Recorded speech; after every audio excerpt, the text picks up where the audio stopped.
係咁網友嗱，呢條片咧就係講呢一個俄羅斯嘅無人機入侵波蘭領土，咁就係我做一個比較詳細啲嘅分析嘅。其實我係做一個詳細啲嘅研究，究竟係有心啊定係無意，然後咧佢就係有咩可能咧，即係咁樣。跟住落嚟會點樣發展咧？咁9月9號到10號晚嚇，俄羅斯發射咗19至23架無人機越境入侵波蘭領空。你知波蘭係非常敏感嘅，大家知唔知點解波蘭對於呢啲嘢非常敏感？因為波蘭係喺19世紀係3次俾普魯士、奧地利同埋呢個俄國瓜分，係亡國咗100幾年嚇。直至到第一次世界大戰之後先至復國嘅。呢個第一次世界大戰嗰陣時，呢個10月革命之後咧，就係俄羅斯帝國瓦解嗰陣時咧，沙俄瓦解嗰陣時咧，佢乘機獨立翻嘅。呢個係咁，所以喺第二次世界大戰之後，波蘭又係長期喺蘇聯集團下邊咧，華沙公約，所以咧好敏感嘅，好敏感嘅。呢個就係波蘭戰機緊急升空攔截，部分無人機被擊落，但有啲殘骸掉落民宅，嗰啲民眾恐慌，係咪會打仗？係咪會打仗？呢個俄烏戰爭以來咧，第一次即係曾經有無人機啊，有呢一個導彈，但係都係零星事件。咁大規模嘅俄製無人機群進入北約領土咧，係第一次。俄方話唔係蓄意侵犯。佢話可能咧就航程出現誤差，飛錯咗。波蘭政府強調不可能係錯誤。北約秘書長形容事件魯莽而且不可接受，而且啟動 Eastern Sentry， 即係咧東方站崗啊，應該係加強東翼嘅防空部署。呢個係嗱，我哋睇下嗰個地圖先，呢個就係波蘭嚇，呢個係波蘭。波蘭咧呢邊就烏克蘭，所以烏克蘭一亡咧，波蘭就好危險啊！呢度咧係白俄羅斯，呢度咧加里寧格勒飛地，嗰啲飛機咧可以由白羅斯入嚟，可以白羅斯繞道烏克蘭入嚟，就冇證據咧係由加里格蘭呢一個加陵蘭呢個飛地入嚟嘅，應該係咁樣入嚟嘅。嗰啲嗱呢度咧就係白俄羅斯，呢度烏克蘭喺呢度，已經有啲入好入喎，去到呢度喎，咁入喎。好啦，咁呢一個如果係有意嘅話咧，佢有咩可能性咧？俄羅斯可能第一大規試探北約嘅防空能力。大規模無人機越境，睇下波蘭同北約點樣反應，點樣攔截法，試探下你嘅防空力量係點。北約可能嘅回應咧就加強防空、情報共享其中一個。如果反應快咧，俄方得知北約就會得知北約嘅實際力量，亦都暴露咗北約嗰度防空系統出嚟，佢就睇到你度防空系統係點樣啟動嘅。第二，測試北約嘅政治決心。嗱，而家我入嚟，你北約點樣反應呢？係要利用灰色地帶操作，否認蓄意喎。咁你咧就唔知點好啦。你係升級啊，還是忍讓呢？北約可能嘅回應就係外交譴責，唔好用第5條，用第5條共同防衛條約咧，大家就要打仗噶咯。呢個係嚇。如果淨係譴責咧，嗰個就削弱咗集體防禦嘅可信度咯，咁佢又會繼續挑釁喎。嗱，呢個亦都係一個好有可能係分散咗烏克蘭嘅防空資源。嗱，呢個我覺得呢個最大可能。如果波蘭啊呢啲國家係受到呢一個俄羅斯嘅無人機嘅干擾，佢哋就唔敢捐咁多防空武器俾烏克蘭。呢個好大可能。因為佢而家要加強防空武器嘅部署啊嘛，呢個係譬如話調咗2套呢一個愛國者導彈去，嗰兩套愛國者導彈去咗波蘭就去唔到呢一個烏克蘭嘅啦。烏克蘭防空缺口擴大，俄軍可以加大對烏克蘭嘅空襲。呢個係對整體呢一個可能性係非常大嘅，製造恐慌啦，試下你哋啦，試下你哋咧嗰啲北約國家，哇係咪啲民眾會有反戰情緒咧？唔好啊，再幫烏克蘭咧就會打仗。但係咧就一定話係意外嚇。美國總統 Donald Trump 都話係誤會，避免立即升級。呢個就係呢個就雙方咧都留咗個餘地，尤其是 Donald Trump 咧一口咬定咧係誤會。喺技術層面嗱，我哋睇過啲專家嘅分析，呢一個單架無人機因為 GPS 誤差，呢個可以理解，但係20幾架集體迷航咧，基本上係不可能，個機會咧係接近零，個自己機會係接近零。戰術層面更加似係個壓力測試嚇，睇下呢個其實試下北約係會點樣反應，同埋咧點佢都唔會輸嘅，佢只要咬死係意外就。俄羅斯否認呢次行動明顯係保留灰色空間，因為咧最驚嘅就係北約嘅 Article 5，即係聯合作戰。事件發生後咧，波蘭啟動第4條啊，唔係第5條啊，要求集體商討，北約展開 Eastern Sentry 東方站崗，戰機巡邏，加強情報共享同埋雷達。按 BBC 報導咧，除咗法國之外咧，荷蘭、捷克、英國、德國都即刻支援，因為反應得慢咧，佢覺得你哋反應得慢咧，佢就會進一步挑釁。法國同英國派出陣風同埋颱風戰機，瑞典提供防空系統同戰機。卡梅爾強調呢個係波蘭第一次獲得實質而唔係空洞嘅支持，即係以前咧一向都口頭支持，呢次唔係派出戰機同防空系統。呢個德國將空中巡邏機由2架增加到4架，並擴大對波蘭空域嘅警戒，因為嗱我哋睇下，因為德國喺呢度，德國喺呢度，德國喺呢度，啊德國喺呢邊，德國喺呢邊。德國喺呢邊，呢度德國，佢巡邏埋呢度，巡邏埋呢度，呢個就係佢德國巡邏埋佢一部分地方，呢個就係。而立陶宛係接收一個德國女啊，德國派咗一個女去立陶宛。波蘭國防部長卡梅澤話，荷蘭會提供2套完整嘅愛國者防空導彈及火炮。嗱，調咗呢2套咧就唔去得烏克蘭㗎啦。並派遣300個士兵，捷克派出3架直升機同100個士兵。要防範呢啲無人機係非常困難嘅。我而家發現係波蘭決定向接壤俄羅斯同白俄羅斯邊境地區佈置4萬兵。聯合安理會12號討論呢件事，呢個就係。基輔獨立報話，當被問及俄軍無人機入侵波蘭嘅睇法嗰陣時候咧，Donald Trump 嘅反應係呢個可能係錯誤，但係唔理點，我對呢件事一啲都唔高興，只希望呢件事能夠結束。但係佢一路講唔高興咧，就係俄羅斯一路加強緊佢嘅行動啊！自從呢一個佢去咗中國見咗習近平之後咧，對烏克蘭嘅壓力咧係增加咗嘅，去到800幾架無人機一日襲擊嘅呢個。波蘭總理圖斯克喺社群發表個訊息，我哋都希望呢啲無人襲擊係錯誤，但事實並非如此，我哋知道係蓄意嘅，係蓄意嘅。波蘭外長喺社群分享嘅影片補充話，俄羅斯19架無人機進入波蘭當晚，係有400架無人機同40枚飛彈進入烏克蘭，呢啲都唔係錯誤，即係咧呢個係一系列嘅侵略行動嘅有組織嘅侵略行動嘅一部分。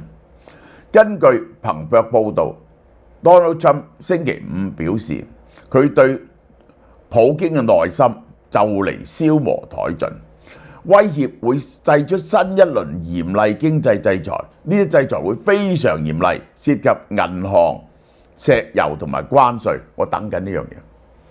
最難搞嘅就係你敢唔敢對中國施加關稅限制，呢個就係美國向 G7 嘅提案，如果法律途徑建立法律用俄羅斯主權資產直接沒收資金，以支援烏克蘭嘅防衛。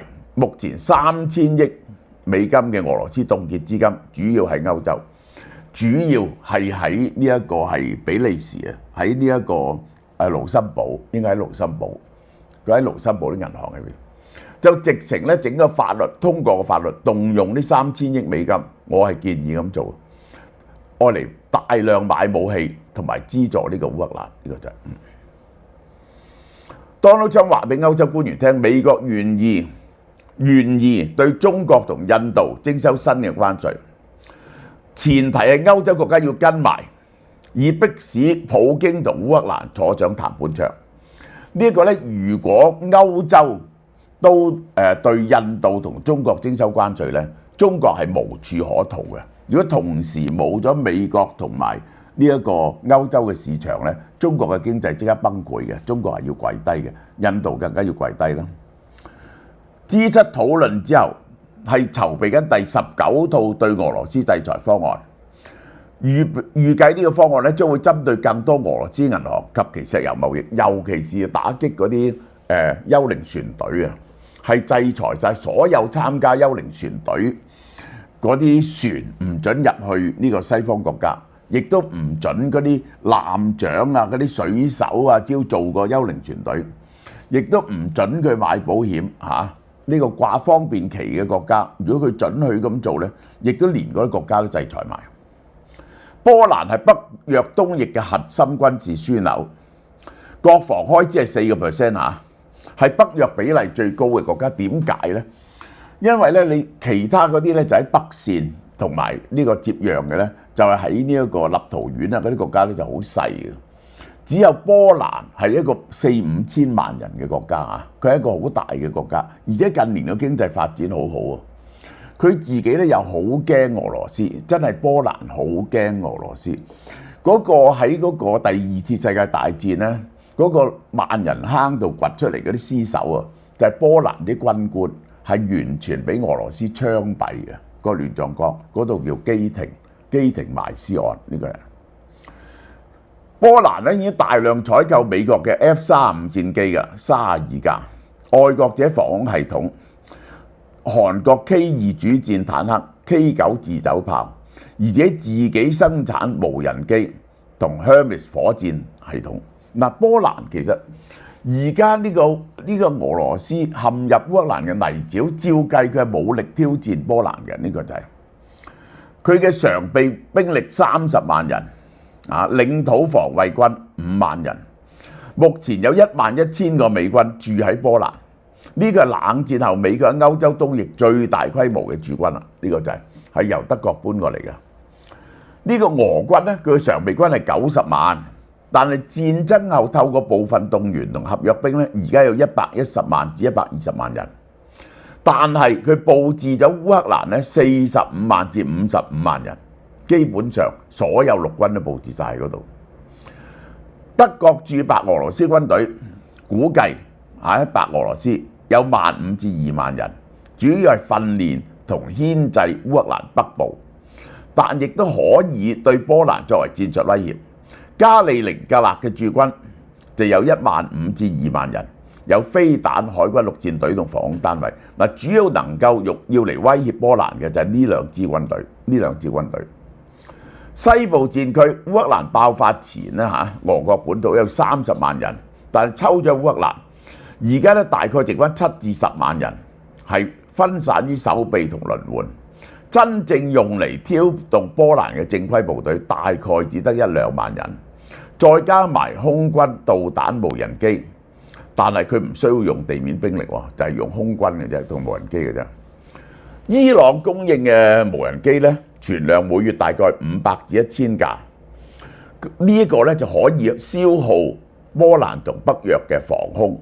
伊斯坎德爾短程導彈係佈置喺加里寧格勒同西部軍區，係可以射去波蘭全境嘅，但係唔敢用呢個。波蘭佈置緊愛國者同埋呢個佢自己嗰套系統同美國空防系統對抗無人機咧有壓力，即係你係估唔到咧，即係對抗無人機咧咁難嘅，佢低飛過嚟同埋好多嗰陣時咧，你係好難全國嘅雷達咧係可以應付得到嘅。但整體航空防空能力咧，佢比烏克蘭大得多啊！因此戰爭嘅戰略風險唔係俄羅斯能唔能夠打入波蘭，而家係冇可能，除非烏克蘭瓜咗，駐軍喺烏克蘭，用烏克蘭啲軍隊去打波蘭，而佢能唔能夠用低成本騷擾，讓北約陷入長期消耗同內部分歧？結果要採用乜嘢行動呢？北約內部咧就會產生分歧啊！呢一個咧，我覺得呢一個咧就係普京同習近平傾完翻去嘅整個對策嘅其中一部分，我覺得佢係蓄意嘅啊，加強對北約嘅壓力，等北約分唔到咁多空防實力去烏克蘭，而繼續對烏克蘭加強壓力。呢個係我嘅睇法。呢個係好啦，嗱呢隻嘢咧，好多人買，要買完咧，等下一批貨喺12月，剩翻一啲。呢個咧係最抵㗎啦，所以就係呢個最抵嘅價，1880係冇得再減㗎啦，呢個係蝕本價錢。4個月470蚊一個月，係有呢一個每粒係有400mg 啦，有白藜蘆醇啦，同埋有呢個 TMG 啊嘛，呢個係食4個月嚇，係非常抵。係呢一種你睇57600啊，呢一個咁嘅 mg 數咧，係全世界都冇，而咁平嘅更加係冇。仲有呢個 Q10咧，就係又係賣完呢批貨，呢啲全部會換新嘅 formula 同包裝，即係就有新嘅醫學成果噶嘛，永遠都。但呢個咧已經係好 powerful。Q10咧，我係記得佢哋要寄嚟俾我嘅，我嚟增強我嘅活力㗎嚇。好啦，嗱介紹呢種蛋白啊，呢個係台灣嘅 Tyray 2017年成立嘅多元口味蛋白營養補充劑。嗱，佢係乜嘢嚟嘅呢？乳清蛋白係由牛奶製造芝士嘅副產品，由乳清攞啲高品質嘅蛋白，大約係牛奶嘅蛋白質嘅2成啦，含有呢個必須嘅氨基酸，營養價值好高嘅，愛嚟修復你啲肌肉嘅。嗱，可以分為幾多種呢？呢個一種就叫濃縮乳清蛋白，係最基礎加工形式，蛋白含量咧35至80，保留咗大量嘅天然營養成分，包括乳鐵蛋白、免疫球蛋白及微量礦物質。呢類產品價錢好親民嘅嚇，適合咧預算有限開始使用蛋白補充劑嘅消費品。嗱，我而家食緊呢個，佢含有較多嘅乳糖。如果你係有乳糖不耐症就唔好食呢隻啦。多款口味咧係有，佢有好多種口味嘅喎。你睇下呢啲，呢個好在佢好食嘅喎。經典奶茶、香郁可可等，點都有一款啱你嘅。俏貓貓價198蚊，呢個198蚊就不含加糖嘅，198蚊一堆，呢個係。